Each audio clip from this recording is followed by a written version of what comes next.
Yes. All right. Commission will now take up first matters to do with issuance of licenses since the last meeting of the board, which was scheduled for April the 28th, was canceled for the fact that the board would not be able to hold the meeting because there would be no quorum. So for ratification purposes, certain licenses had been issued by the board secretary. A special one-day license for application for all alcoholic beverages. Pamela Howard, A Brush with History, Inc., for Saturday, May 7th, 6 p.m. to 10 p.m. This was an event, the Brush Gallery Annual Fundraiser at the studio at 256 Market Street. Also, 2 one-day licenses for events at the Holy Ghost Park to Fernando Souza of the Holy Ghost Society for Saturday, April 30th, from 5 to 1 a.m., and also Saturday, May 7th, from 5 p.m. to 1 a.m. Both were wedding receptions. Amplification for sound permit was issued to the A Brush with History, Inc., Pamela Howard representative, for the annual fundraiser on Saturday, May 7th, and that was from 6 p.m. to 10 p.m. in the Market Mills Courtyard. There was a sound system for music.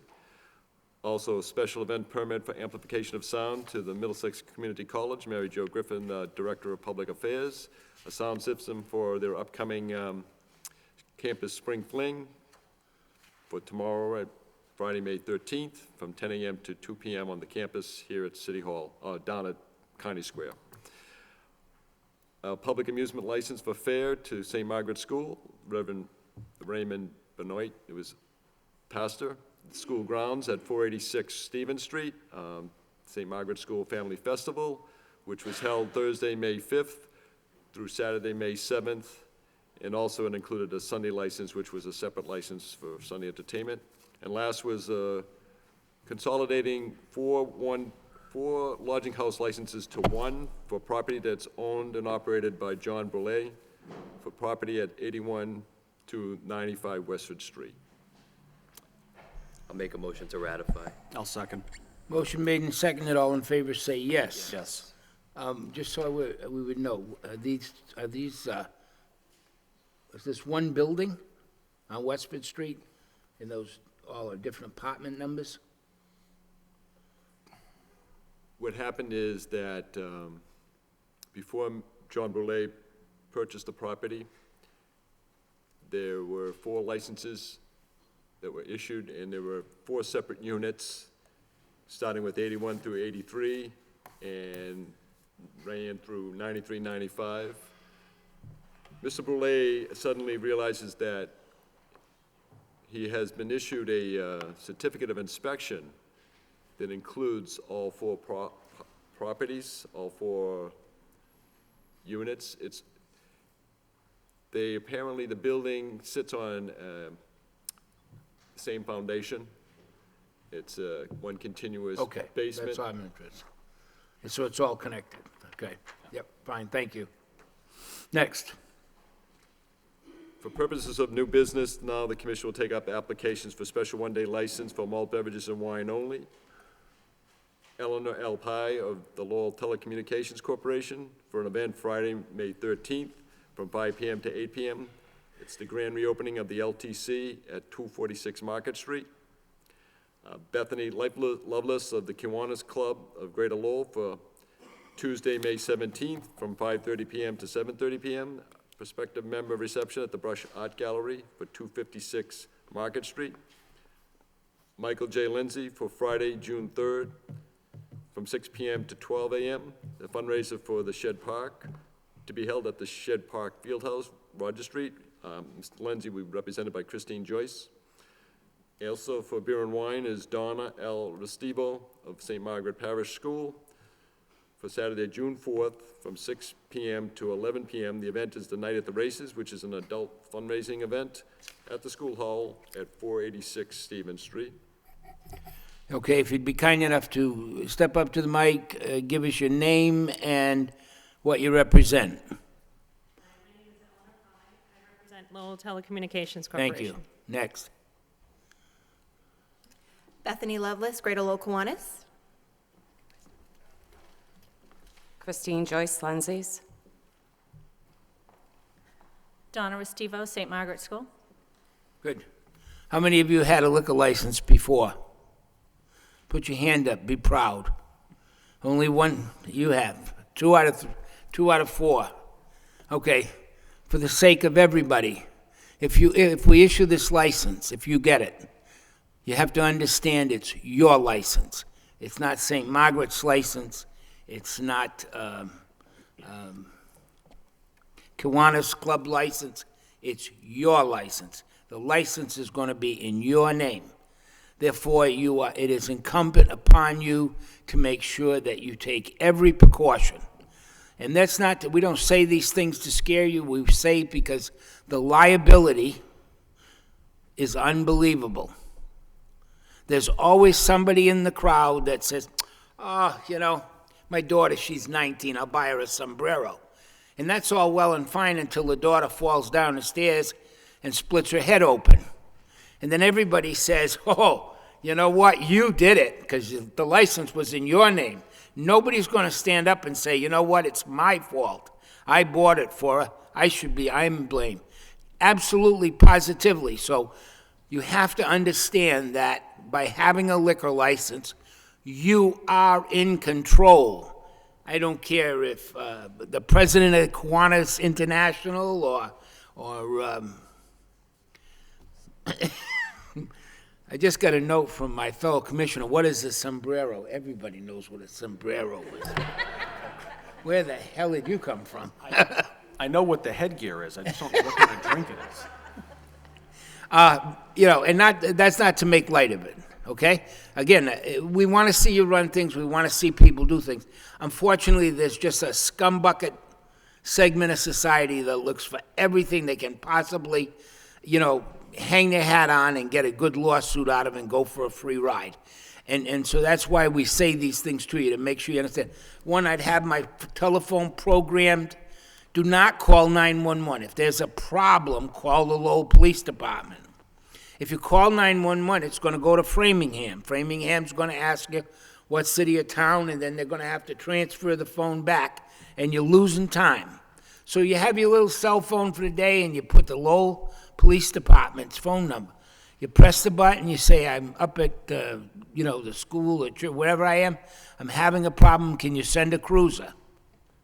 The policeman comes up. He's not going to be mad. He's not going to write you up and give you a ticket. He's going to say, what can I do to help you? And you say, we're going to close this bar because people are getting carried away. It's like the responsibility of having to stand there yourself and personally make and sell each drink. If the person that you designate to do that is absolutely has your life in his or her hands, because if she makes a mistake, you're going to be held responsible. You're not going to be able to say, gee, I had Brian make the drinks. No, the liquor license is in your name. Therefore, you're going to be the one. So we want you to, we don't, again, say those things to scare you, but we say them to try to make you realize how today it's important to make sure you maintain controls, okay? Any questions at all? No questions, okay? I'll make a motion to approve. Second. Motion made and seconded. All in favor, say yes. Yes. Yes. Wish you the best of luck. Did any of them have soundproof? Yeah, but Pool, Athenian Corner. Oh.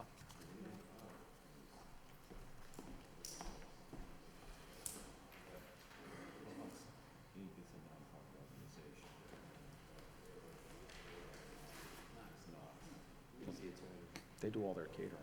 So.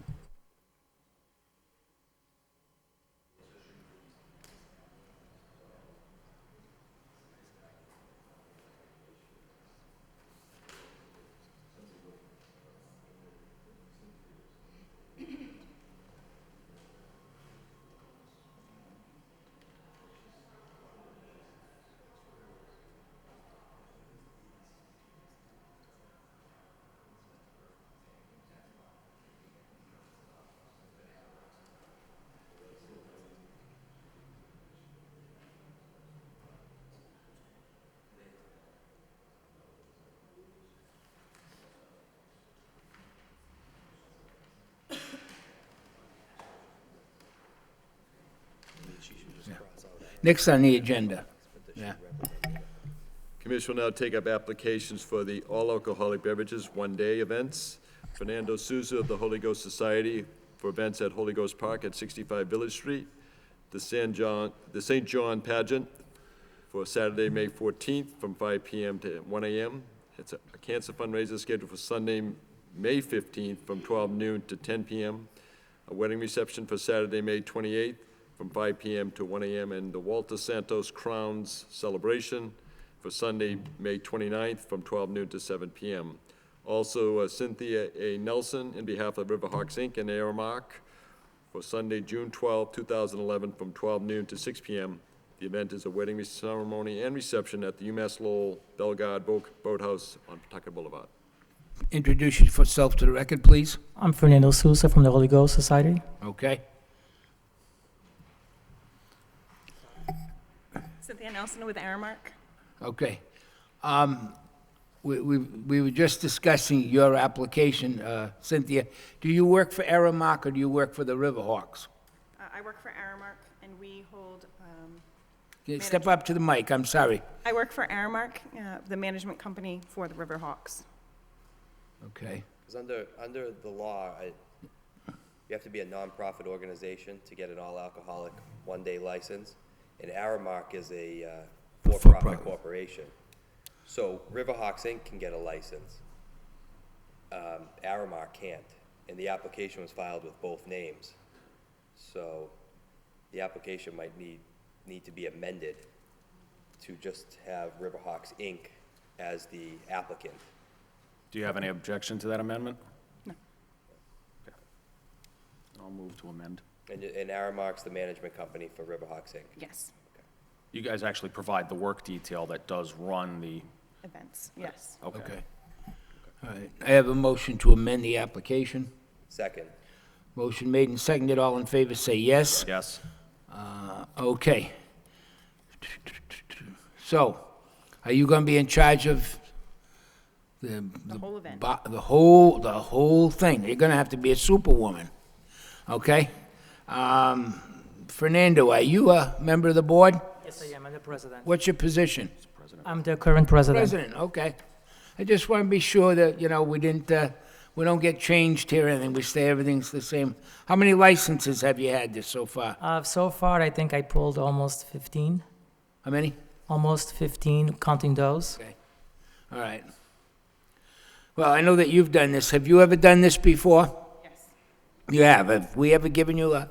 Not with, Not here. Okay. You have a great reputation. The place that anything that I've ever attended, you run a nice ship. I can't see any reason there'd be a problem. Excuse me. Are you joking about a boathouse running a night shift? All right, go ahead. My friend here is from he's kind of in one of those moods. He's a Navy guy. You're not in the Navy? Are you in the Army? Oh, my God. Make a motion to approve. I'll second. Motion made and seconded. All in favor, say yes. Yes. You're in the real Army? Ooh. Boy, they must have been hard. Sweet, thank you. That's the one that just had surgery. Oh, Jesus. Oh. Next on the agenda. Commission will now take up matters to do with special event permits for amplification of sound, starting with the Cultural Organization of Lowell, Hannah Hammond Hagman, representative for Saturday, June 11th, from 2 p.m. to 6 p.m. The event is the River Fest to be held in the front steps of the Middlesex Community College at 33 Kearney Square. Sound system for bands. The Athenian Corner Restaurant and Lounge, Ted Panagitopoulos is the representative for the all-alcoholic beverage, which is an all-alcoholic beverage restaurant licensee at 207 Market Street. Amplification permit, sound system for band for an enclosed private outside seating area adjacent to 207 Market Street, every Thursday evening, starting May 19th through September 29th, Saturday, June 4th, and Friday, July 29th, Saturday, July 30th, and Sunday, July 31st, for the hours from 7 p.m. to 10 p.m. Introduce yourself for the record, please. Hannah Hammond Hagman with the Cultural Organization of Lowell. Theodore Panagitopoulos, Athenian Corner Restaurant. Okay. You know, sound amplification license is a common sense license. If you can walk 4 blocks away and you can still hear the music, something's wrong. It's that simple. It doesn't require a brain trust, you know.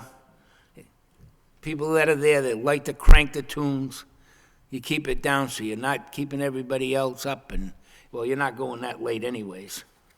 Yeah, No, the only thing is that the 29th, 30th, and 31st is the Folk Festival. Just, I know you've done this many times, but the stage has priority, and then your. well, that's right, too. Good point. I'll make a motion to approve. Second. Motion made and seconded. All in favor, say yes. Yes. Yes. Take care. Next on the agenda. Application for public amusement for events scheduled at the Lowell Memorial Auditorium, 50 East Merrimack Street. Thomas McKay is Mill City Management, Inc. Amanda Kinney is the representative. A show put on by the Middlesex Community College Celebrity Forum for Friday, June 10th at 8 p.m., and also a concert, The Monkees, Wednesday, June 15th at 8 p.m. Introduce yourself for the record. Amanda Kinney for Thomas McKay. Okay? Just for you guys, the Monkees is a song, a group that sings. I know you're a little bit young for that, but Davy Jones. Monkees, they sing, you know? You can actually understand the words. Motion to approve. Second. All in favor, say yes. Yes. Thank you. Next on the agenda. Most of them I never bring in, I never, You heard of, well, did they bring the monkeys out in wheelchairs? hey. Commission will now take up application for sidewalk stand permits, seasonal permit applications, April through October 2011. Corporation by known as SRL Enterprises Company, LLC, Linda C. Williams, manager, for Wells Emporium at 175 Merrimack Street, and Maria Garcia, doing business as Gentleman's District at 23 Central Street. Introduce yourself for the record, please. Linda Williams, owner of the Wells Emporium. Okay, and the other young lady?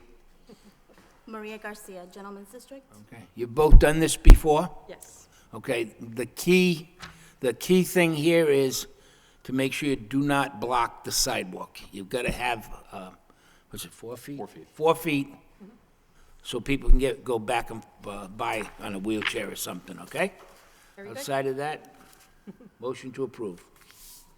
Second. All in favor, say yes. Yes. Yes. It's okay, they're old, you know, they. Good luck. Still trying to figure out who the monkeys are.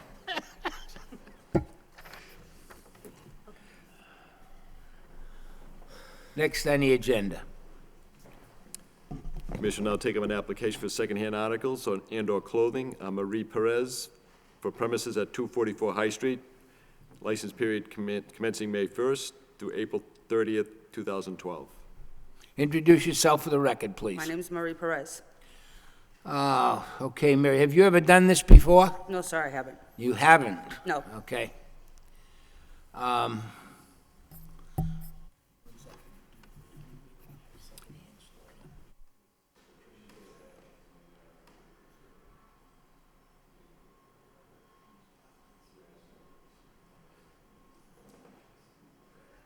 All right, I just was checking because, being a secondhand store and a pawn shop, and there's different rules, but have you familiarized yourself with those laws of, you know, if you take something in, you take the serial number, and you have Yes, to sir, I have. report it to the police department? Have you had a meeting with the police department at all, or you just? No, sir. Okay, then how did you find out all of this? Well, Mr. Ryan gave me some good information. He gave me a booklet. Okay. And I did some research on the computer. Okay. I think if I were you, I'd find out who the policeman on your route is, Okay? and just make them aware of what you're doing. Okay? You know, they can be a great asset in the event. I mean, you have a house break and people got DVRs and, you know, computers and whatever else, and, you know, Right. it's nothing but a headache. And Understandable. I'll make a motion to approve it, subject to you meeting with the police department. seconded. All in favor? Yes. Yes. Thank you, gentlemen. You're welcome.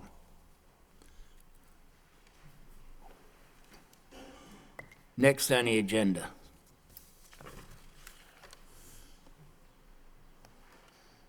Class 2.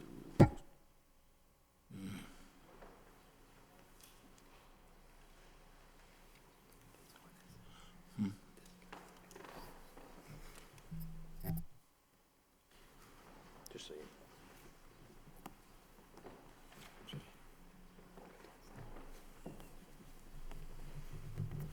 Not this one, the next one.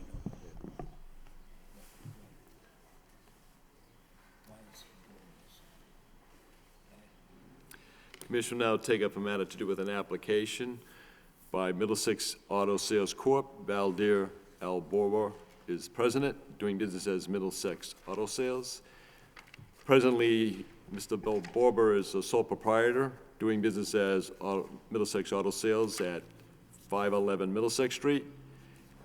He holds the Class 2 license, 731-B, has been issued for 2011. He has now formed a corporation, filed with the Secretary of State's office, and we'd like to have his license transferred from being sole proprietorship to a corporation. This is an open lot, approximately 4,000 square feet, with a one-story building, approximately 750 square feet, and he has a maximum number of vehicles at 8. Introduce yourself for the record. Yes, I'm Valdir Borba. How come you're dropping out? My first reaction was you dropped your middle initial out of, you just did that, or? I guess it doesn't, where you're going from a corporation, from a sole proprietorship. My accountant opened it, so didn't realize it.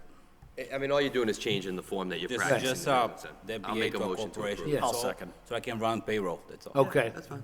all right. Motion made and seconded, all in favor, say yes. Yes. Yep. Yes. Okay. Thank you. I just couldn't figure out that bothered me that he dropped his name.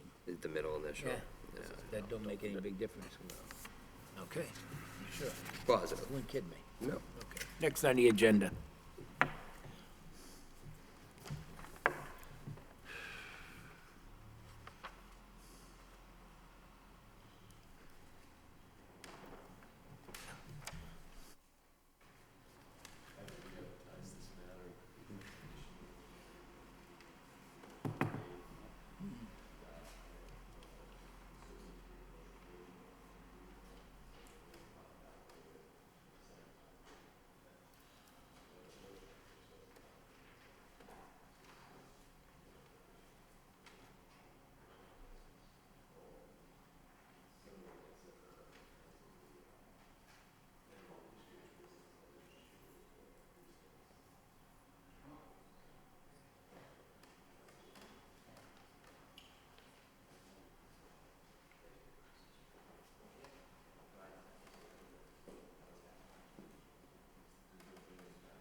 Next on the agenda.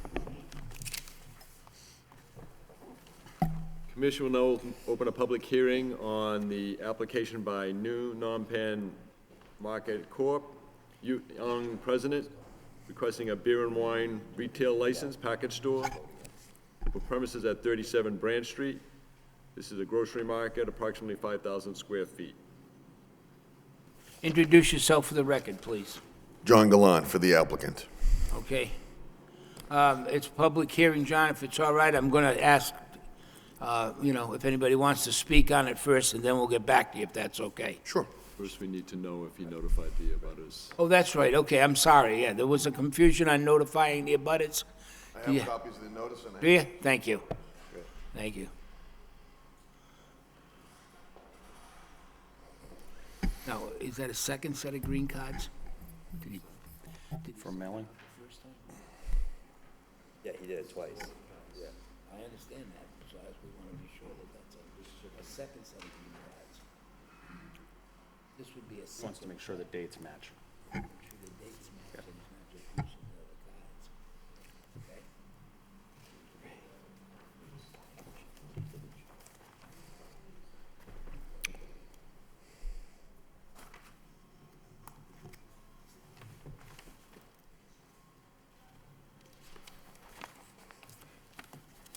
This particular matter, Mr. Chairman, had a legal notice published on or about April 15th, and had been scheduled for hearing for April the 28th. But due to the fact, as has been noted earlier in this meeting, that there was no quorum for a meeting to be held on April 28th, a new legal notice had to be published, which had been published on April 29th, and the applicant or his or her attorney would need to notify any property owner touching and any church, school, or hospital within 500 feet. He just got this back. Okay. All right, if we could ask, is there anybody that wants to speak in opposition to this license? In opposition, in opposition, in opposition. That portion of the hearing is closed. Anybody wants to speak in favor? In favor? In favor? That portion of the hearing is closed. Okay.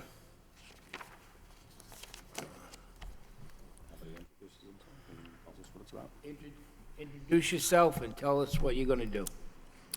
John Gallant from Gallant and Irvin, representing the applicant. This is an application for malt and liquor or beer and wine license for the establishment on 37 Branch Street, known as the New Phnom Penh Market. This market's been there for approximately 9 years. The applicant recently purchased it, incorporated the business approximately about a year ago. It's an Asian market which serves traditional Asian food and cuisine to the Asian community. It's in the center of the Asian community in Lowell. A lot of the people that go there walk there. Some people take cars. There is some parking available and some parking out front, but there are a lot of people that actually commute by foot traffic from their homes.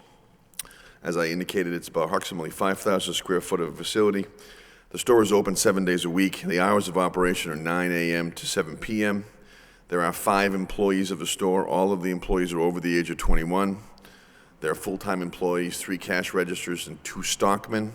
There's at least 3 to 4 employees on staff at all times during the store hours when it's open. It's a family-owned business and operation and location. As I'm sure the board's aware, this is a large Asian population in Lowell. While the city's ethically diverse, in this particular community, 35 to almost 50% of the residents in this area are Asian and use the store to purchase their groceries based upon the nature of the market. My client's been asked virtually every week and sometimes on a daily basis if they would sell beer and wine at this location. He intends only to make it a very limited use. He's given you some photographs this evening where he intends to put a cooler right next to the cash register. It'll be a locked cooler, so the cashiers will have access to it at all times and have visual access to it at all times. It's a very small cooler. He intends to only put a few different brands and varieties of beer and wine in that location. This is not going to be a large operation by any means. It's going to be a very small operation based upon the particular need of the Asian community and what they've requested that he sell at that location. All of the employees, all of the cashiers at the location will be tips trained by and certified according to the Commonwealth of Massachusetts for the sale of alcoholic beverages. My client has already started that process at his own expense. We believe that the license should be granted for purposes of the public good and need. There is another Asian market that's several blocks down the street, does not have a beer and wine license. This is probably one of the only ones in the city that has requested so, which is probably why he has a high opportunity, and a lot of people are asking him to actually put beer and wine in there. This shouldn't affect any other businesses in the location, any other liquor stores or beer and wine. We've done a search in the city. There is an available license. There is not one that's near this use or within a certain proximity within this use. Probably the closest one is probably over a half a mile away. There is a liquor store down on Branch Street that does sell beer and wine, but it shouldn't affect them at all. Again, this is a very limited use, only for the people who come in and purchase this Asian cuisine at this location. Yeah, but the package store down the street's about a block. It's about a block away from location. I mean, is he just going to sell Asian beer? He's not going to bring in any American beers or anything? No, it's going to be mostly certain different varieties of beer. It's going to be mostly I mean, it's like one block away. You're walking like It is, but one he's corner. he gets a and you're lot of there, requests. You know? He gets a lot of requests and a lot of requests on a daily Well, basis to I'm serve sure he has, beer and but, wine. there. This shouldn't affect the liquor store at all. It really is a very limited I mean, use. I don't see where there's a public need. I No. don't see, there's no one here to speak in favor. There's no petition filed by you. It's just, you know, your representation to us that people ask for, but there's. My clients are here, can speak Your in clients are favor. here, but there was no, when they opened the forum for someone to speak in favor, no one was here. There was no petition. I mean, I feel that, you know, there's no public need and that you didn't demonstrate a public need for this license in this location. The Ramos Package Store is a block away. Another location very close to this about a year and a half ago applied for a license. We denied that. So my inclination would be no. Right? Yeah, I mean, I've got the same concern. We had another applicant, how many doors down? About a year and a half ago? Well, I know it's 40-something? about 50 Branch Street. It would 50 be Branch almost like right in the middle between right. the package store that's Ramos. presently Oh, on I mean, Branch we- Street. Yeah. and So we've had another applicant Market. just a few doors down that applied and was told no. I don't see anything that differentiates this market from that market. Is that an Asian market? Yeah, but I mean, it doesn't have to be an Asian market. This is America. You go to any market you want to go to, okay? can. We have a specific To be honest, I don't know what they, I regulation don't know what they concerning sold in this alcohol, and that store. is there has to be a need for it. In other words, is it causing a hardship to the Asian community to walk one block? I don't think so. Well, the issue is whether the Asian community shops at either one of the liquor stores around there, Well, and whether they shop at this store and purchase it there. You know, I can tell you that the applicant that we turned down last time was Asian American, was also a I don't think veteran that of has the anything to Iraq do with War. it. So, and he got voted down. So I don't see anything that differentiates the need. We have a very limited number of licenses, and there are other areas that are underserved or under accounted for. Okay. So, Motion to deny. second. Motion made and seconded. All in favor, say yes. Yes. Yes. Yes. Thank you. Next on the agenda. Besides, that bothers me. I know, we don't even bring it up. I know. We're just sitting there. I know. I know, you're right.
Next Commissioner, on the agenda. Commissioner will now open a public hearing on the application by Lee and Lee LLC, doing business as Grace Garden, Zan Wan Lee, manager for a malt beverage and wine-only restaurant license for premises at 101 Lakeview Avenue, a dining room and a restaurant of a one-story building, there being also a kitchen, a basement for storage. Lee and Lee was granted and issued a common vittler's license February 1st, 2011. Mrs. Anne Marie Page, who is president of the Centerville Neighborhood Action Group, is asked to be registered to address the board. And also it is, as being a public hearing, individuals may speak in favor or against this application as well. So it's not necessary that you have to be registered. Introduce yourself for the record, please. Thank you. My name's Karen Bolton, and I represent Lee and Lee LLC, doing business as Grace Garden. Okay, Counselor, what we'll do is we'll open it to the public portion, and then we'll go from there. Okay, is anybody here to speak in opposition?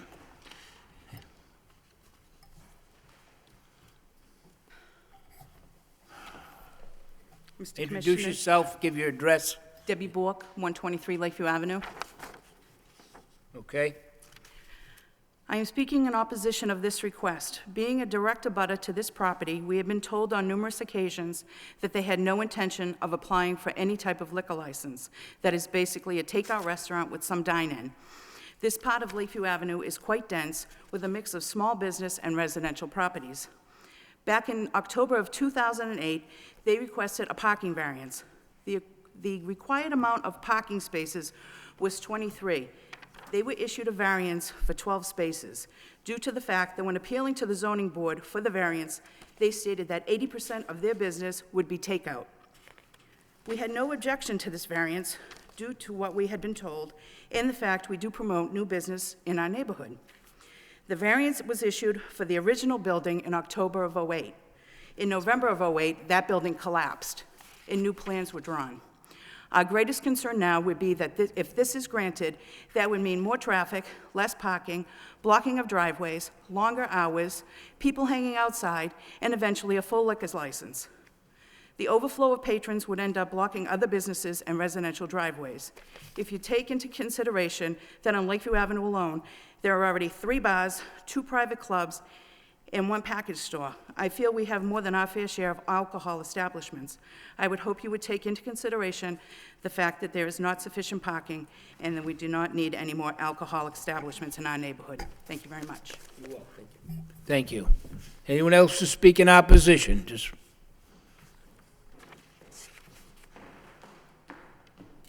Good afternoon, gentlemen. My name is Anne Marie Page. I live at 26 Fremont Street, Lowell. I'm the president of the Centerville Neighborhood Action Group. I've been into this restaurant. It's very nice, very clean, friendly, very pleasant. We are glad to see business in Centerville. But right now, we have 16 liquor licenses in Centerville, getting a little crowded. When the zoning came before, and they were going to build it and everything, because everyone thought, liquor, maybe. No mention of liquor, just restaurant. And we were very happy. And it took quite a while for it to go up, so we were quite pleased when they opened up and they had their business up and running. A question that came to me was, when they were concerned about the parking and the zoning, they sent out many, many notifications. But when it came to the liquor, only the immediate abutters to the building were notified. So we don't know how that's determined. And our question is, will they be wanting to extend their hours of operation? Now, I believe on Sunday, they're open from 11 to 10, and then from Tuesday to Saturday, they're open from 11 to midnight. So that's something else we'd like you to look at. And a restaurant is a restaurant. What seems to be happening over here in Centerville is, first you open a restaurant. Everybody's happy, it's a restaurant. Everybody's happy, everybody's working, place to go eat. Then you get a wine and beer license. Oh, well, we have to have wine and beer with our dinner. Then, all of a sudden, we're back down here again because we want the whole bar. In the building, there is a small area, and I thought I had the prints with me, but evidently I didn't pick them up. And I believe there is a small little area that was designed in the building as a little bar area. I don't know what it's used for or what it was designed for, but it is definitely the design of a small bar. And the only thing we're afraid of is this: a restaurant is good. And maybe people need beer and wine with their dinner, I don't know. I'm not the beer and wine type. But we don't want to see, first we have a restaurant, then we have beer and wine, and then, wow, we have another bar room in Centerville. So we just want you to take all that into consideration for the neighbors, because it is a close neighborhood and it's a close area, and we do have our share. Thank you very much, gentlemen. thank you. Anyone else to speak in opposition? In opposition, that portion of the hearing's closed. Anyone who wants to speak in favor? In favor? In favor? Counselor?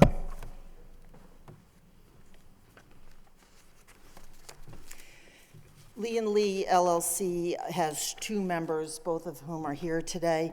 Zen Wan Lee, sitting immediately to my left, and Swooson Lee, they're not related. And the first Mr. Lee here, who also goes by the name Jimmy Lee, is the owner of Gold Star in Belvedere, and he's been doing business there in the city for about 18 or 19 years. They opened this restaurant on February 18th, 2001. Their hours of operation are 11 a.m. to 10 p.m. Sunday to Tuesday, and Wednesday through Saturday are 11 a.m. to midnight. Their busiest hours are between 6 and 8 p.m. It's, as the last speaker said, it's a very nice restaurant. It's all new construction. It came out lovely. There's big windows. It's a very nice establishment. They have no intention of extending their hours. They have 5 full-time employees, 2 part-time employees, 1 waitress, a woman named May Lynn, who's 29 years old, who works the day shift.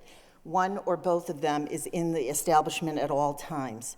It is now mostly a takeout and delivery. That's a substantial part of their business. However, they have 14 seats. People come in there and they want to have their dinner there. They're, obviously, that's their goal, to get their restaurant busy and full. And people have requested having a beer or wine with their dinner. They're not looking to have a full liquor license. They understand that it is just a complement to their menu. They don't expect it to ever be a big part of their business, but something that will make a difference. I mean, and it's fine that there's other restaurants in Centerville that have liquor licenses. It doesn't do them any good if they're wanting Chinese food and want a beer with their Chinese food. They have already looked and committed to, if you grant this license, to be tips trained, all the 3 of them who would be involved, which would be the waitress and the 2 of them. And I would ask that you allow this license. Do they have any experience at all serving alcohol? No, they don't. None. No, Mr. Jimmy Lee has been in the restaurant business for 20 years, but not with alcohol. Mr. Jekyll is in the high-tech business and has just become partner with Mr. Lee in this. And they're honest and open about the fact that they don't have that. They understand the pitfalls. I've had conversations with them about it. They get that it's very important that they get educated, they do the tips training, they learn, but they've got to start somewhere, and they're willing to learn. They're really, I would imagine you've told them, but if they get this liquor license, they're really exposing themselves to a tough arena. We had that conversation. A tough arena. Yep. And especially today. Want to take it, Ray? Or you? Just ask, have we had any problems at that location for any reason? No. None that I'm aware of. Oh, sorry. I thought you were asking me. I apologize. I was just double checking. All right. You've just been reassured. So, it doesn't look like No, I mean, there's no intention to turn it into a bar. No, it's simply a beer or a wine with your dinner. It's not ever going to be the Scorpion Bowl place. Are they going to put in a bar that people are going to sit at? No. Drink? It's going to strictly be table service? Table service. With food. Somebody says, I'm going to have my dinner and my lunch here, and they're sitting at a table, and they're eating, and they're drinking whatever beverage they have at the table. And there's not going to be a bar for people to come in and sit and drink. Correct. Well, I can appreciate the neighborhood, the neighborhoods, and I hope they can. Because I've seen a couple of these ladies before, and I want to tell you, they're going to be watching. But, I have to say in honesty, I can understand the competitiveness of a restaurant. Right. We can't stipulate on your license that you're going to stay open the hour. Once you get the liquor license, you've got a liquor license. And what? Stipulate hours.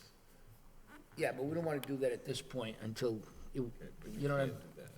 Oh, yeah. But if you violate, if they violate it and, we get a complaint to that, we can roll back his hours and make him close it Right, we've And had then that he loses conversation. twice. You Yep. know, he loses not only his time to serve, but his food also, you know. Sure. And you know, I'm going to tell you right up front, that's not an appealable penalty, so if it's done, it's done.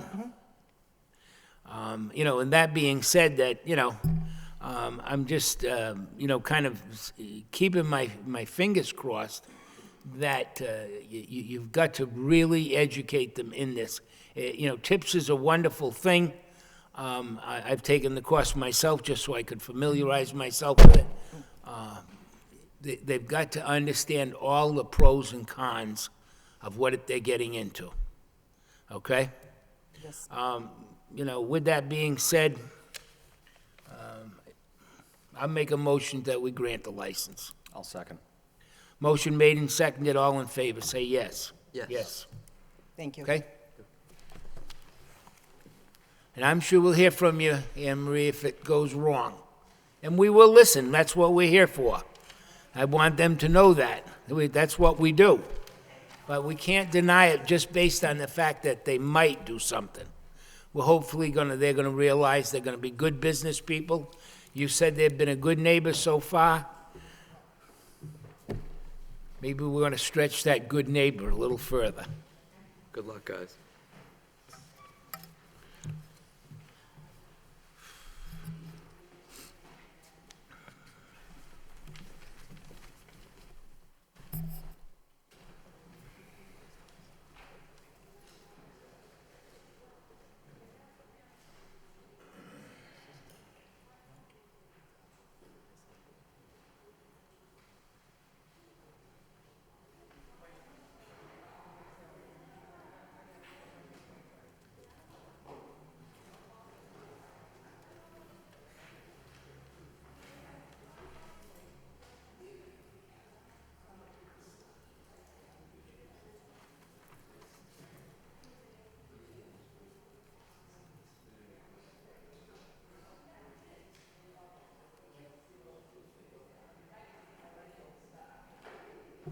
Mr. Chairman, the next item on the agenda is something I would like for the board, before the hearing is open to the public, I would like the board to consider going into executive session, if I may. Motion to go into executive session. This is to do with the application for DCGR Inc., doing business as D&G All-Star Lounge, David Cruz, President, an all-alcoholic beverage restaurant license for premises at 177 Merrimack Street. I have something to offer the board on matter to do with one of the individuals in the corporation, and it has to do with the Corey report. Motion to go into executive session. You, I'll want to have him enter his appearance because he's going to be coming back. okay. Go ahead. Johnny Michael Zane for DCGR Inc. Okay, I'll second your motion. Motion made and seconded, all in favor, say yes. Oh, we got to do a roll call. Yeah, you do a roll call. Yes. Okay, Commissioner Yes. Ocasio, Yep. Commissioner Bayless, Commissioner Yep. Weicker. Okay.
Commission will entertain a motion to, So go into moved. regular session. So moved. Commissioner on occasion? Commissioner Yes. Bayless? Commissioner White? Yes. Okay. Okay, Mr. Chairman, if I may just introduce the application. It's a public hearing to Okay. be opened on the application by DCGR Inc., doing business as D&G All-Star Lounge, David Cruz, President, for all alcoholic beverage restaurant license for premises at 177 Merrimack Street, a room for lounge with bar, basement for storage. David Cruz is proposed as manager of record for DCGR Inc., and the following minor license applications have been filed in behalf of DCGR, Common Vittler, an entertainment and licensed restaurant for live music, disc jockey, and jukebox. Okay, you've already introduced yourself for the record. Let's go to the public hearing first. Anybody to speak in opposition? In opposition, come up to the mic, give your name and address, and Jeff Lambert for St. Anne's Church, Okay. 8 Kirk Street. We don't come so much in opposition as a request to be a good neighbor. There are quite a few bars on Merrimack Street already, and we're just concerned about parking, vandalism, noise, the interference with Sunday services. We have a noon service that goes till about 1:30, also weddings, funerals. So not knowing exactly what their hours of operation are going to be, we would just like to speak as an opportunity of concern and be willing to come back and address issues that should arise.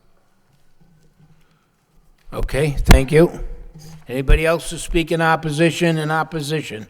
That portion of the hearing is closed. Anyone to speak in favor? In favor? In favor.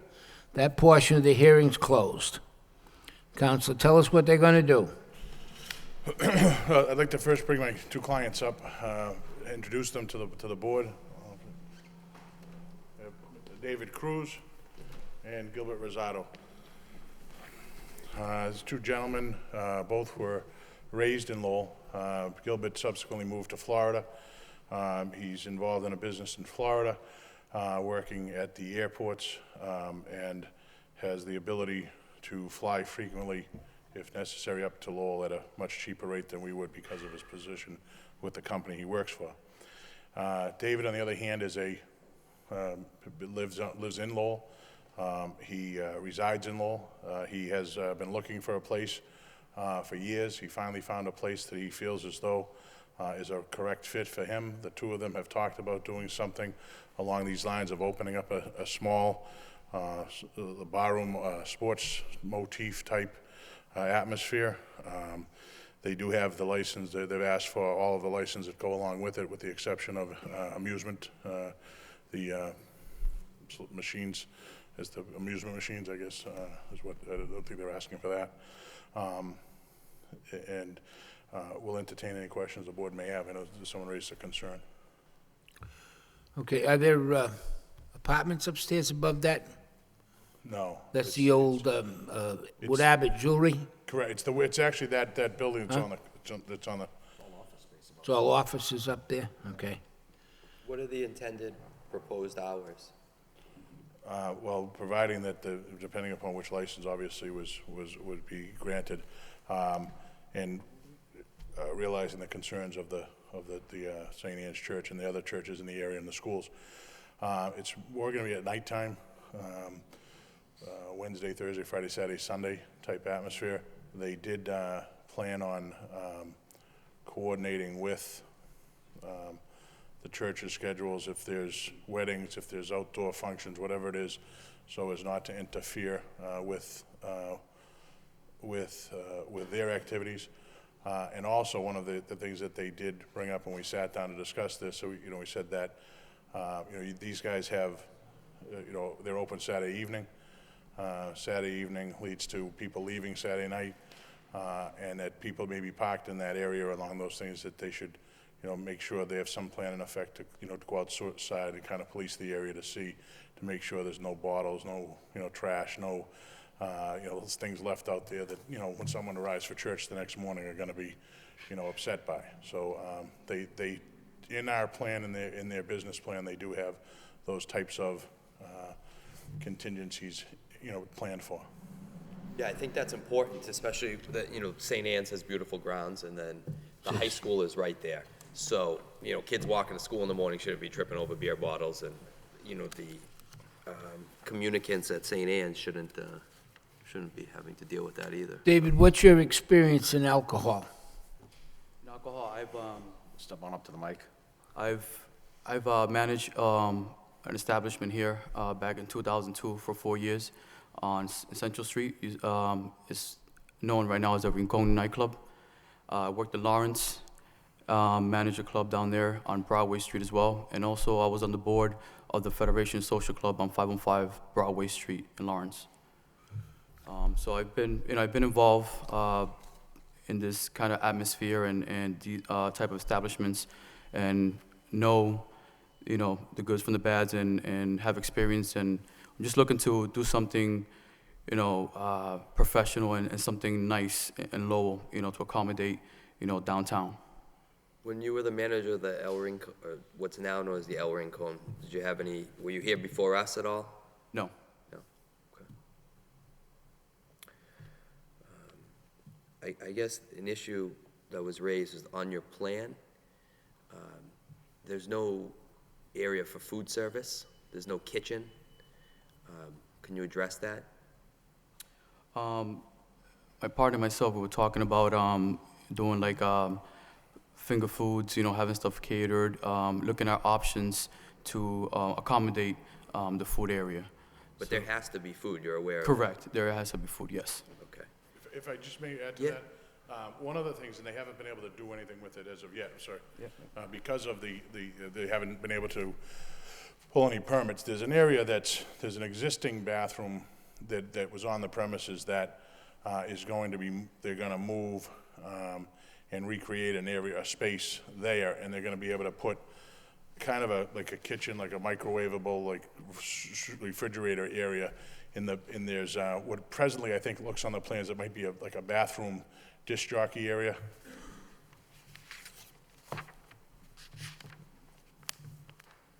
Okay. Which would be, I think, to the top left corner if you're looking at the paper from your side. Yeah, I see it, the janitorial closet there? Correct. Yeah.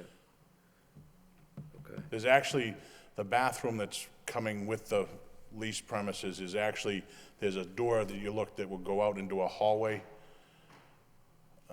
Yeah. And they're not gonna use that, they're gonna make new men's and ladies' rooms within the existing structure, so no one has to go outside into a hallway down to a. So that common area is not gonna be used at all? Correct, for the establishment. Right. That's the common area. Yeah, right, that's the main entrance. And it looks like there's it looks like there's an entrance, well, maybe not. Yeah, right there. But there's no door swing. Is there only gonna be the one entrance on Merrimack Street, or is there gonna be an entrance on Kirk Street also? It's gonna be an emergency exit only. The way they're gonna be coming in is which is on Merrimack Street. Right. And the building's kind of like a curve shape, but it actually is more on Merrimack Street than it is on Kirk Street. Okay. The main entrance.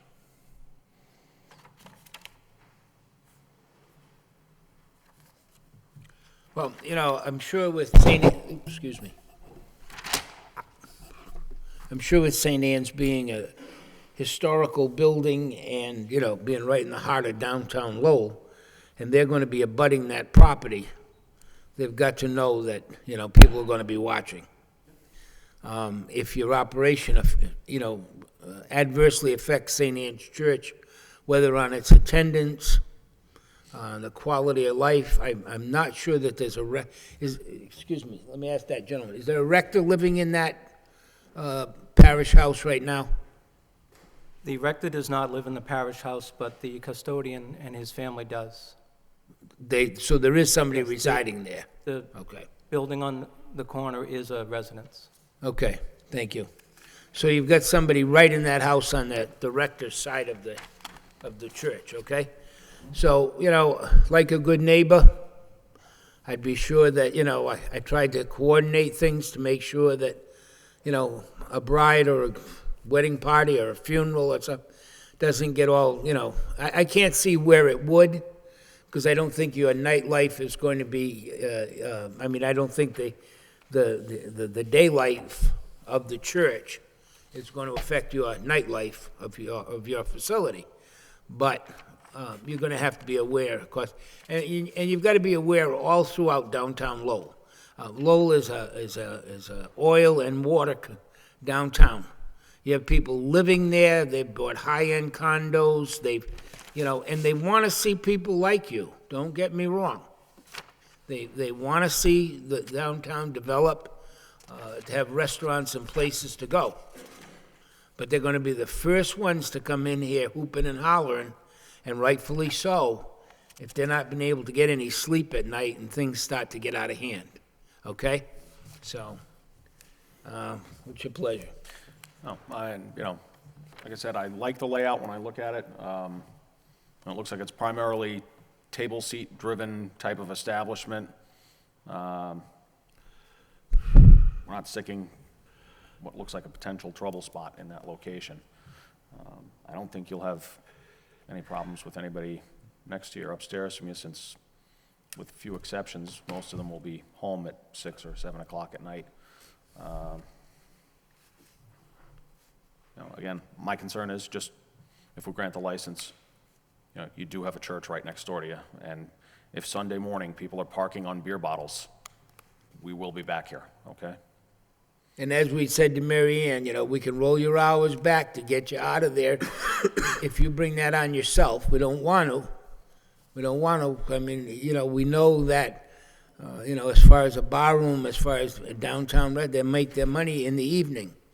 If you close, that's your busy time. So we don't want to do that. We want to, you nip it in the bud at the very, very beginning, okay? And one of the examples that I used many times is I went one day by Boomers over on the boulevard.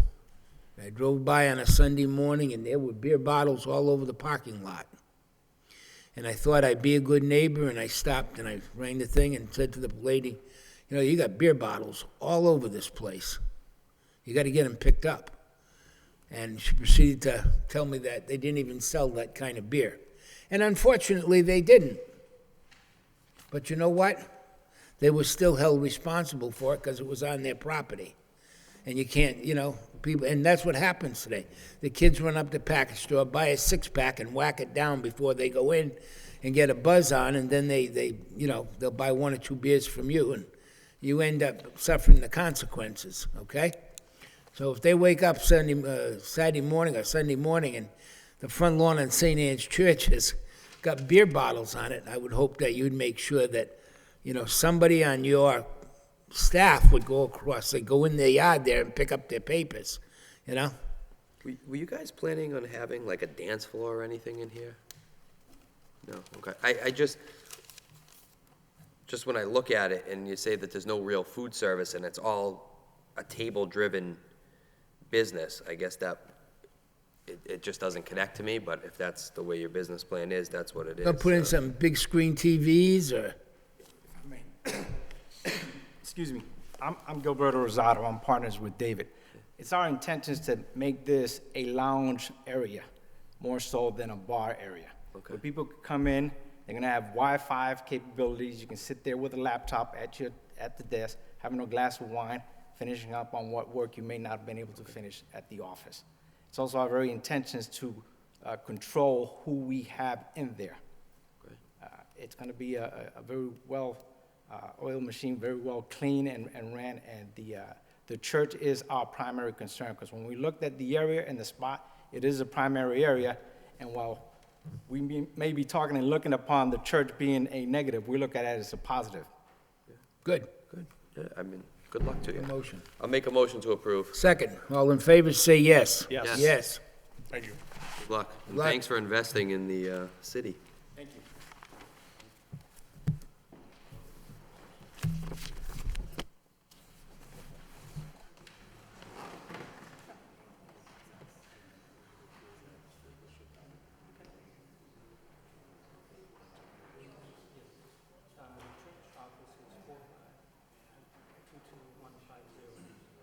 My cell is 972.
Next on the agenda.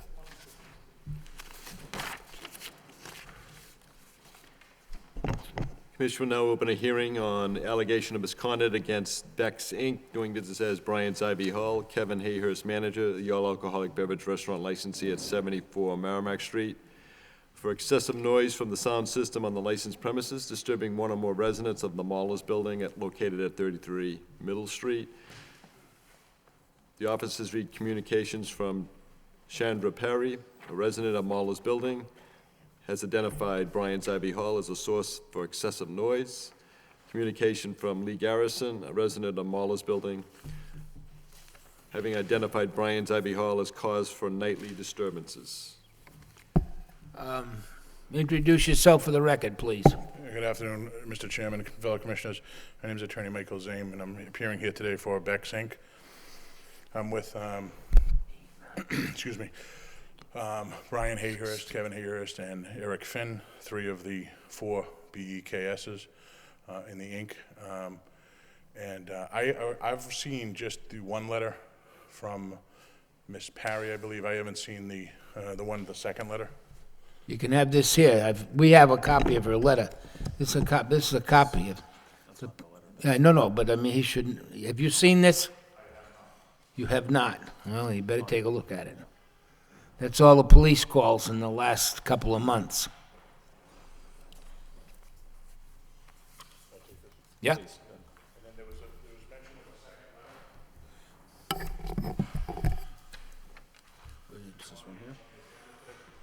Yeah, this one. All right, we're just reviewing it now.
No, can I read it? Oh, you got it? There's no big words. That's all right.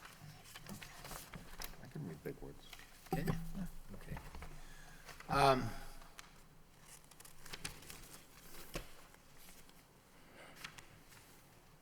This was the other one, right?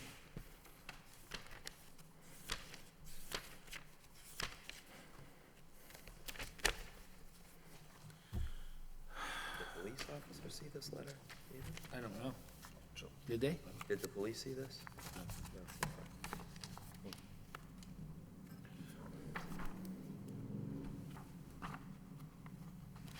I'm just gonna show it to officer.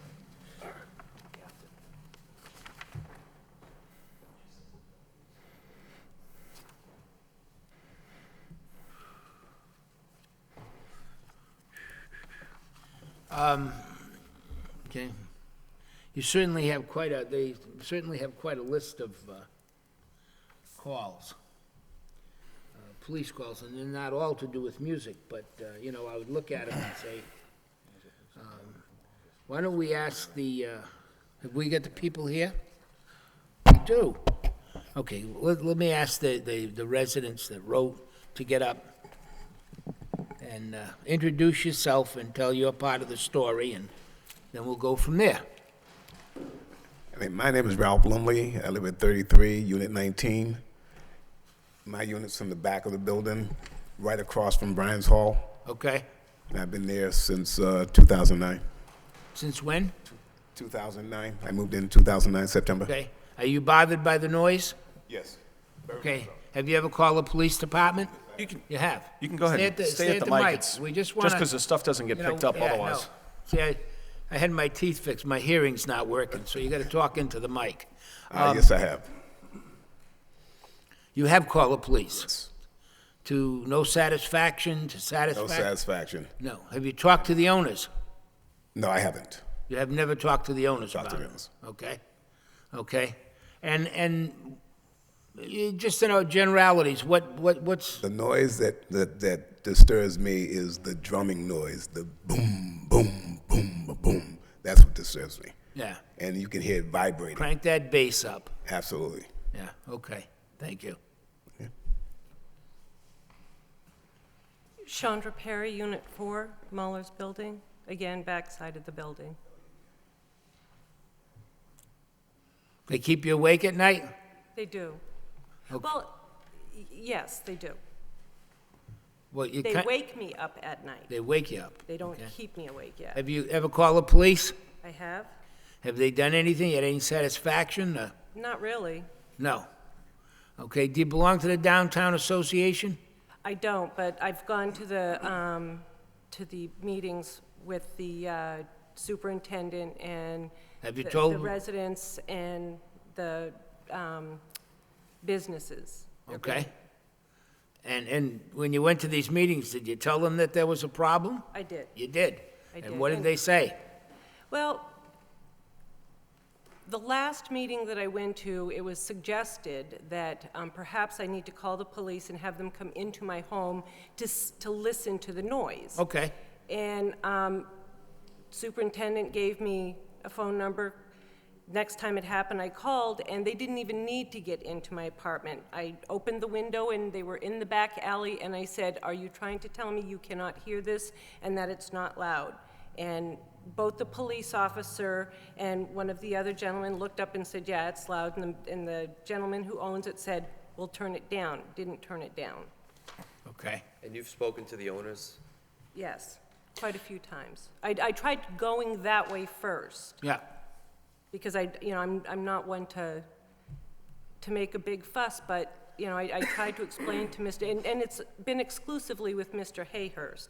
And I just tried to explain to him it's during the week. I'm up at 4:30 in the morning. It's when the music stops at 2 o'clock, and it's been pounding since 11:30, doesn't make for a very restful night. And I credential doctors for a living. I read a lot of documents, and I really need the focus. And, on 3 hours of sleep or 3.5 hours of sleep, it's really tough. Kind of like having a baby, huh? Yeah, kind of like. Get you up in the middle of the Only you night. can't feed it and put it to bed, Yeah, that's true. Okay, thank you. And Next. You've called the police? Do you Yes, you call did. every? Yeah, but do you call every time? When it wakes me up, I do, Sure, yeah. okay. Yeah, you should. And I saw in the correspondence that you were instructed to do that by the superintendent, to call to document these. Yes, I was. Okay. And that's what I did. And I was also, through communications with them, that if, there was no satisfaction, to bring it to you. Yep. To be heard. Okay, thank you, Thanks. honey. Next. Yeah, my name is Mike Downs. I live with Miss Parry at Unit 4 on 33 Middle Street.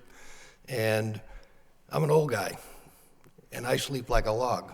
But when I get woken up, it's loud. So I have not personally called because she's usually up and before me, so. Okay. All right. Counselor? Where are the owners? Are these the owners? Yeah. 3 of the 4. Yeah. Okay.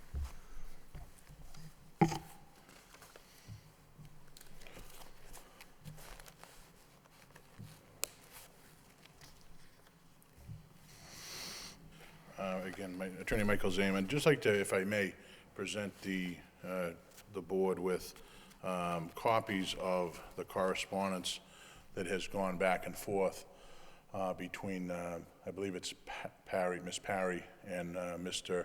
Kevin Hayhurst from the Brian's Ivy Hall. All right.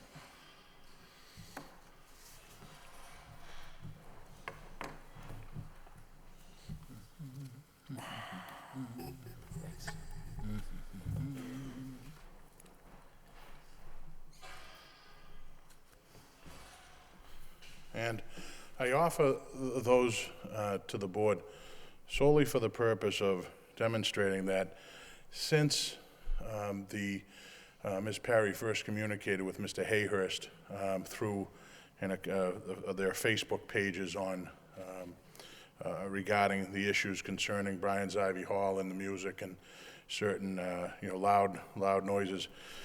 And it shows and a lot of the dates that you'll see in the different communications correspond to some of the dates that reported loud music.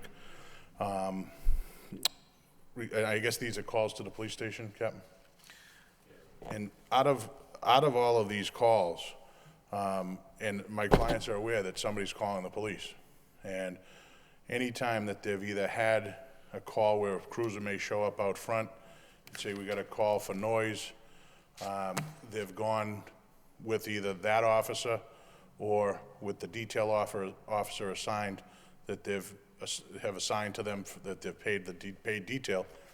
They'll go to the behind the building, in between the back of their building and in the back of the Mahler's lofts, I guess they're called.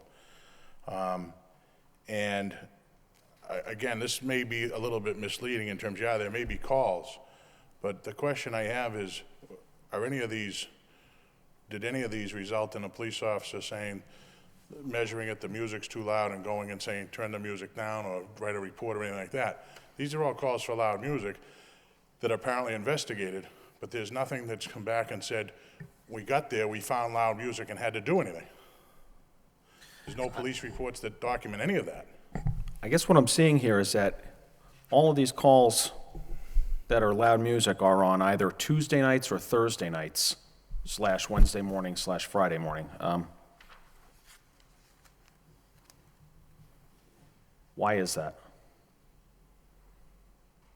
Why is it on? I don't know why it would be those particular nights. Well, I mean, who is having a party on a Tuesday night that goes into 1:30 in the morning? Well, like I said, I'm certainly. Are respectable people out at that hour? Well, I don't know when you talk about respectable people. What I'm talking about, any time that they've had a call, and again, these emails reflect, any time there's been a problem, she's made communication with Kevin. Kevin has tried to accommodate her by either saying, we'll turn the music down. He then follows up a few days later to say, how was the music last night? How was the music the next night? Were there any problems? He's communicated with her is that on several occasions when a call came in, or when an email from her came across his cell phone that said, I have a noise complaint. He, along with the police detail, have gone out to the back of the alley, have not found it to be loud. They've specifically asked with the police detail to say, may we come up into your apartment and listen? Where is the noise coming from? It's a 3-story building. They're on the 3rd floor. When you go down into the alley, you may not hear what she's hearing at the 3rd level. And he offered to come into the apartment accompanied by the police detail and say, let's see if we can pinpoint where the noise is coming from. Is there something else we could do? Is there a sound curtain that we could put up? Is there some sort of... Yeah, it was true. Did he offer a buyer a set of headphones? Well, it's funny that you should say that, Mr. Bayless. It's not funny, it's pathetic. No, it's actually, if you realize, these 4 gentlemen invested quite a bit of money in downtown. And when these gentlemen appeared before us, Counselor, when they first appeared before us, before they got the license, before they opened the place up, I remember, especially Ray, Commissioner Weicker, sitting here and telling them we've had tons of problems with that place. We've had problems for all the years that I've sat here on this board, and we've explained to them that the noise and everything was a problem, okay? This is not something that they went into blind. We warned them about it. There were other places, the back of the building, people have tried to soundproof it and everything. Let's stop talking about the loud noise for a minute. You've had 16 calls since the first of the year. You've had a male indecent assault, claim the employees, patron assaulted by the employees, fight officer requested the ambulance, had to have an assist to close the place, disturbance, a fight, and 2 arrests, and that's just since the 2 arrests, excuse me, that's last year. So he's had 16 calls, and 1, 2, 3, 4, 5, 6, 7, 8 of them, half of them, have been for other than loud music. Now, see, the problem that we have here is very, very simple. And I say this in all sincerity, and, the police are not in the business of trying to close people down. They're in the business of trying to get people to cooperate and abide by the law. And if nothing else resolves, then they have to go that next step. But I've sat on this board for a long time, and I sometimes have sat here and been quite impressed with situations that the police have been caught up in, and they really kept relative calm about it, where it could have been definitely blown. If it was me, it would have been blown out of proportion, I'll tell you that. They won't let me carry a gun, I'll tell you that right now. But the point being, half of these calls have nothing to do with loud music, okay? So we can agree on that. And did they write each and every one of these up? No, they didn't. Because it's on the CAD system, there's a record of it. That's how we got you this. They ran it off the CAD. And the police are not going to, every time they go and stop somebody, write it up. You're driving down 495 and you're winging along and you get pulled over. Now, if you got a good gift of gab, you talk yourself out of it. And the guy says, well, look, slow down, okay? He's not going to write up, gee, I stopped Wally Bayless. He was doing 80 and a 55. No, he gave me a break and he let me go. Hopefully, I'm smart enough to understand that he might have just saved my life. Maybe the next bridge abutment or something going 80 miles an hour, I might have hit it. The point is that they go to these places and they're trying to work with the owners, and they're trying to say, look, we're here, we're trying to talk to you. You just as I said to the folks that are taking over the old Wood Abbott building, they're right next door to a church, okay? They got to understand that they're picking that place to go. And we're trying to be as honest as we can and say to them, look, you're going to be next door to a church. And when these gentlemen came for the license, we told them that there was housing all the way around there and that we had had problems with other, places that had opened up there with the noise. So my idea of the gentleman even going so far as to offer somebody a headset is saying, look, I'm blowing the music off here, and if you don't like it, I'll buy you a headset, but I'm not going to do anything else about it. Again, Mr. Bayless, if I could put just that particular aspect of it, because when I watched the meeting, when Ms. Parry was first here with discussing the matter with you, and one of the first things that I said when I received the telephone call from my client, I said, what's the story with the headphones? Yeah. Okay? Now, I want to point out to you that, number one, these gentlemen have invested in the downtown, the place they purchased. Additionally, they live downtown, okay? They happen to live near the Bridge Street Bridge, okay? At 5:30 in the morning, when you're lying in bed in their apartments, okay, you hear the clank, clank, clank of the cars going over the bridge, okay? Now, they realize they bought a place next to a bridge, and traffic's going over the bridge, and they hear this noise. What worked for Kevin was a very expensive, noise-drowning out acoustic. They put them out by Bose. They're about $495 for a pair of sound reduction or to block out the sound. So it wasn't meant as to be a disrespectful gesture or a gesture being smug or arrogant about it. It was something that he found helpful. It worked for him because he bought a place in this sound emanating. Just as you've said here twice during this meeting tonight, that this downtown neighborhood, it's oil and water, and it's a matter of common sense. And I'd suggest to you that the record you have in front of you with respect to those emails between my client and Ms. Parry show his willingness to try to work and try to resolve things, and he had gone to the extent of even saying, we have something coming up, can we put you up somewhere else, in a hotel, can we put you up, can we do something for you? Let me stop you on that. Yes. Does it not strike you as just, the word is rude, to say, I am planning on being noisy, pack up your bags, I'll put you up in a hotel? Does that not strike you as insanely rude? Or am I the only one here that thinks that anybody who would say that is not a rational human being? No, what I Pack think, up your bags and move, I plan to be No, noisy? What is that he was accommodating, it was a live performance that evening. And don't live performances come with dials for the volume? Yes. Okay, well, why do we have to pack somebody up out of their house on a work night? We're not talking about a Friday or Saturday. The complaints we're getting here are work nights. Sunday night, Monday night, Tuesday night, Wednesday night, Thursday night. People get up in the morning, they go to work. We're talking about moving somebody out of their house in the middle of the week because I don't want to turn the dial to the left. No, it was an accommodation, it was a gesture he made in the event. Now, what I don't seem to... Why can't we just turn the dial to the left? Well, you can. It was an accommodation he offered because nothing else seemed to be working.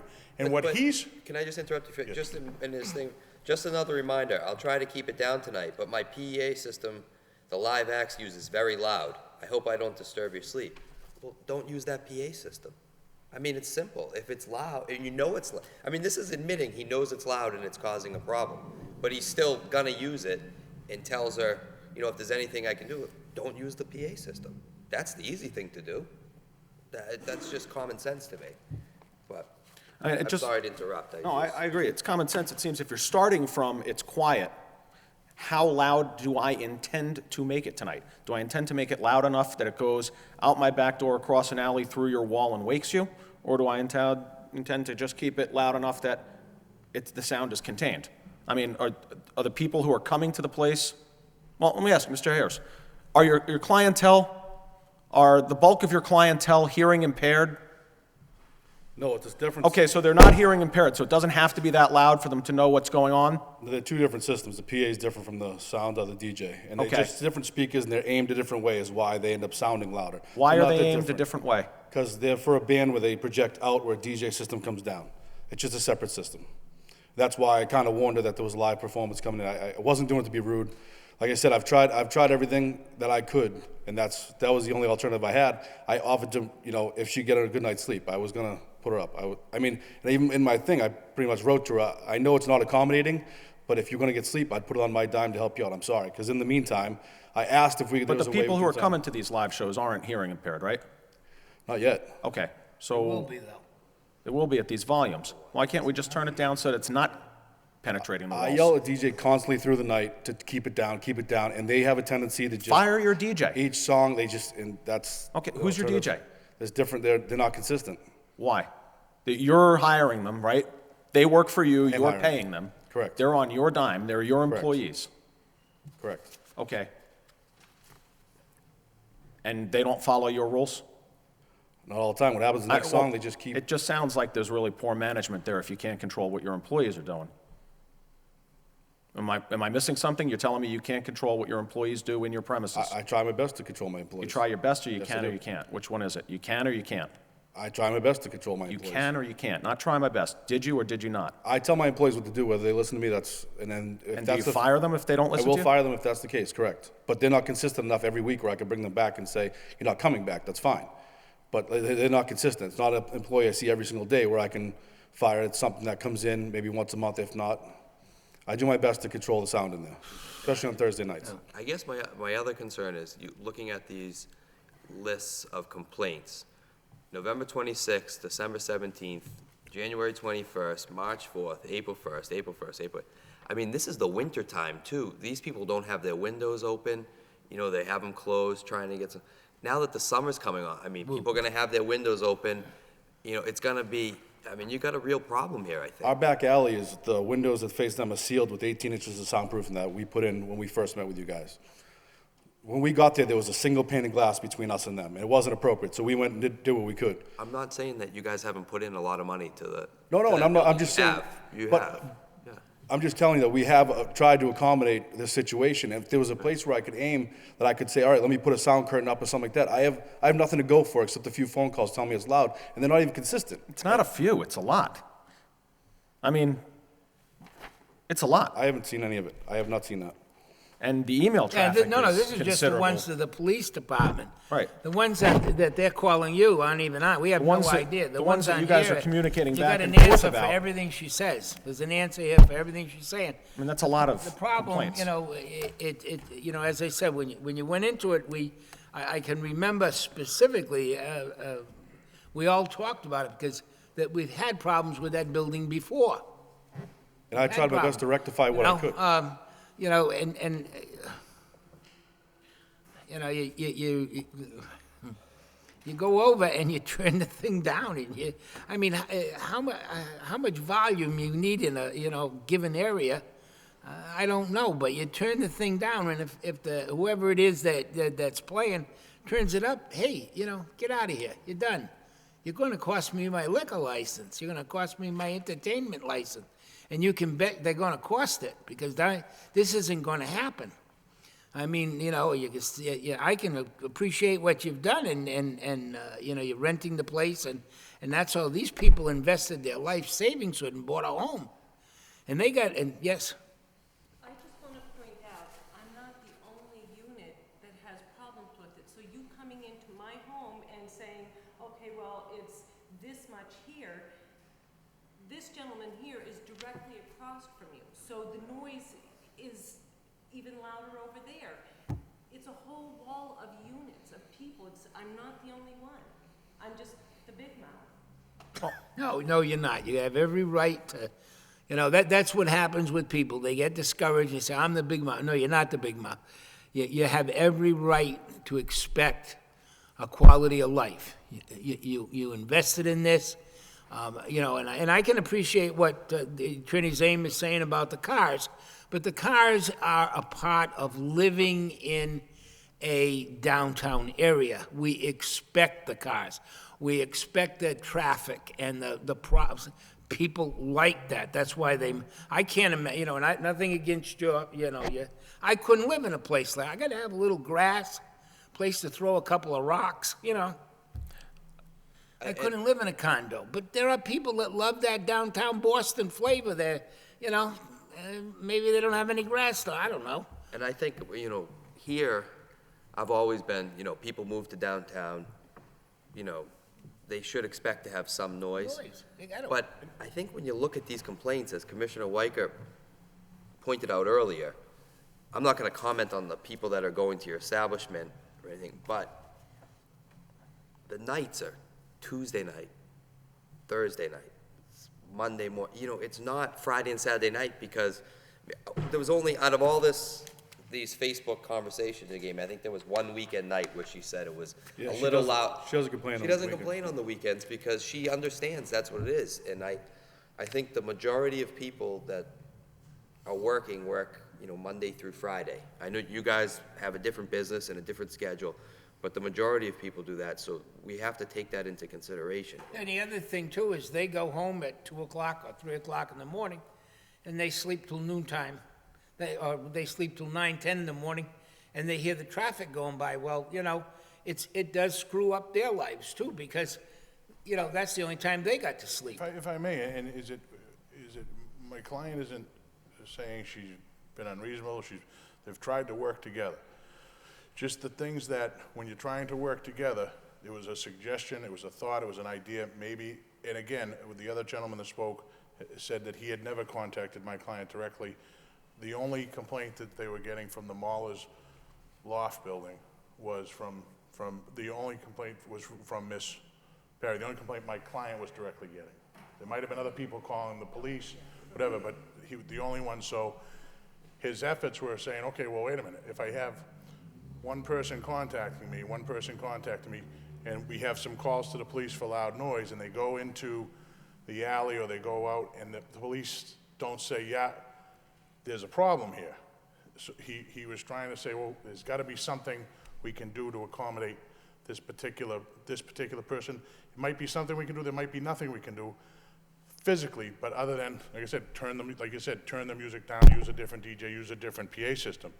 And I suggested in these areas that he's shown an effort to work. He goes to the Downtown Business Association, Downtown Neighborhood Business Association. He's trying to work with the neighbors, trying to work with them because he realizes the issues that they deal with and the sleep issues and things like that. He's not insensitive to that. Like I said, is that he wants to continue to work and live in, be a good neighbor. Look, my concern is I can't control traffic and the amount of noise that comes from cars driving through downtown. I can control whether or not we give a license to somebody to turn the music up and wake up a neighborhood, especially on a Tuesday morning, a Wednesday morning, a Friday morning. I mean, we're talking 1 a.m. I mean, I'm not going to go back into the whole what respectable people are, out drinking and partying at 1:30 in the morning on a Tuesday, and this is not a holiday weekend. I thought it was a bad idea when the place came in front of us originally. All right? I think that in addition to the noise complaints, just looking at the number of fights, arrests, assaults, indecent assaults, and other problems going on at that place, it just sounds like there's nobody in charge. I mean, you tell your employees what's going on, or tell them what to do. And what it really is it looks like it's just a free-for-all going on there. I mean, I've spoken to owners of other establishments, and they've said that they're going to change their hours so they don't have to interact with the clientele that you're attracting. I mean, that's been addressed. And how many ambulances do we need to come to the place?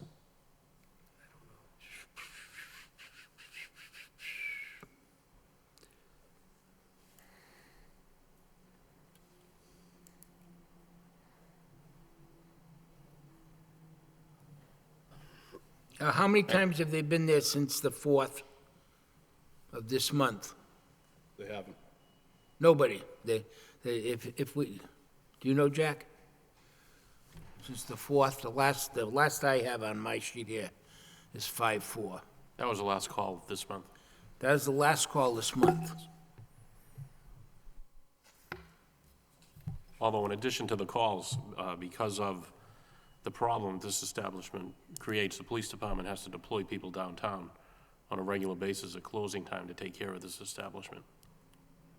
And that's been going on since the 4th.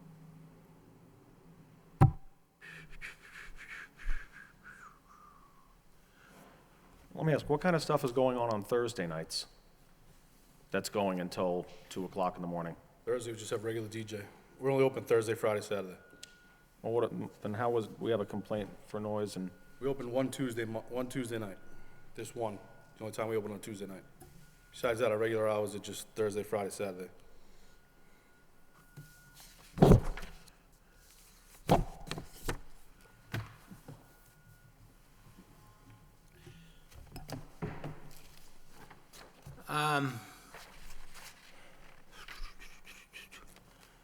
Since the 4th, you haven't had a call back.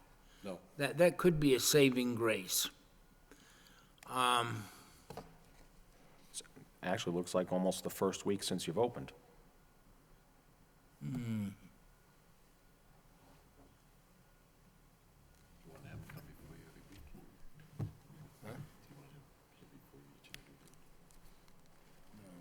like that.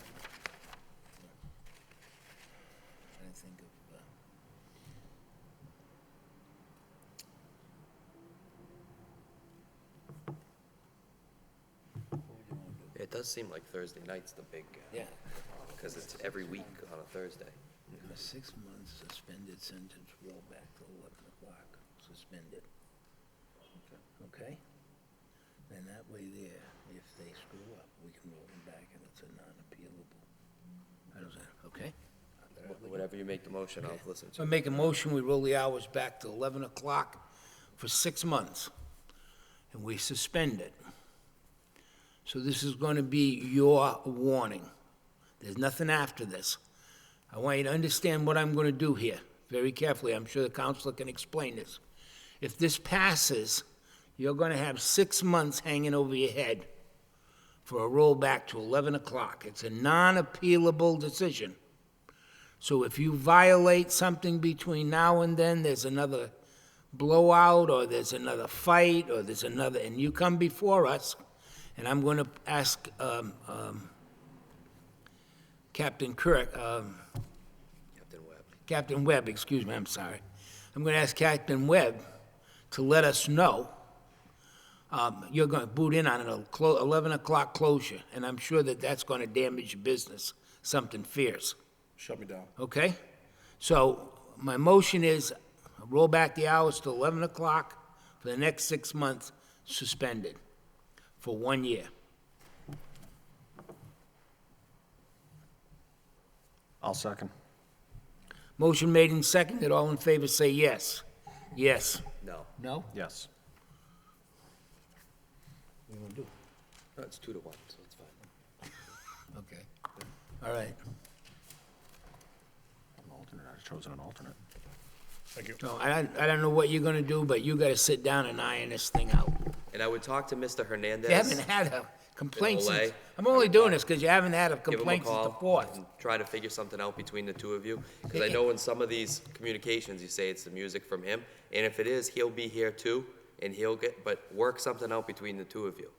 Because you guys have invested a lot of money. And we're going to ask the in police itself. department the next time to go to this young lady's apartment so that, I mean, they don't have to document it, but at least go and you know, we can be absolutely sure if there's any chance that, this is the same problem we've had so many times, believe me. You're not on, you know, okay? Thank you. You're welcome. Next. Thank you for coming today. Communications from the Superintendent of Police, allegation of misconduct against Yun Loan Inc., doing business as Super Bowl Restaurant and Pub at 1733 Middlesex Street. There being a violation of the License Commission order of earlier hours of operation, and also another communication from the superintendent to do with Voices Entertainment Group, Inc., doing business as Voices Rock Club, 731 Lakeview Avenue. Violation of after hours where patrons were present consuming alcohol beverages. Bring them in. Oh, well and good, sir, but can you tell me when you want them to have them? Next meeting. Okay. Well, let's give The them the next, 14 yeah, you days. got to give the 14 days, so. Which meeting will give us at least 14 days to provide notice, and I don't think. June 9th. June Okay, 9th. Jack and Captain Webb, if you would, on this Super Bowl, I received a phone call in regards to the number of times the police have had to go there. I mean, I was quite surprised that he stayed open. I read the complaint. I was really surprised that after what he, you know, that he stayed open in violation of said he couldn't stop the people from coming in. I think it's important, if you don't mind, when we do this, can you run the cat on him and bring us in how many times the police have had to go there? Sure, for how long a period of time would you like it? Yeah, do this, the past 90 days, Okay. okay? So, did we have a motion to, Yeah, second. second, Yes. yes, okay, all in favor say yes, yes. Next. There are two applications scheduled for public hearing, if the board is so inclined. The first being an application for all alcoholic beverage restaurant license by a limited liability company known as G and AA LLC, DBA Fuse Bistro, Scott Pelletier, manager, for an all-alcoholic beverage restaurant license for premises at 45 Palmer Street with an outdoor sidewalk seating area. I have it such that there would be a legal notice published for tomorrow morning's newspaper, Little Sun, for a hearing to be for May 26th. Second is an application for the transfer of the all-alcoholic beverage restaurant license, the Outback Steakhouse, which is located at 28 Reese Avenue. It's a full liquor license. Their general partner, which is known as Outback Steakhouse of Florida LLC, would like the license to be transferred to it, and that the limited partnership which presently holds the license is to be dissolved. This affects a number of licenses in the state of Massachusetts, of which a certain law firm out of Lynn is handling the application, and the matter has been reviewed by the State Alcohol Beverages Control Commission.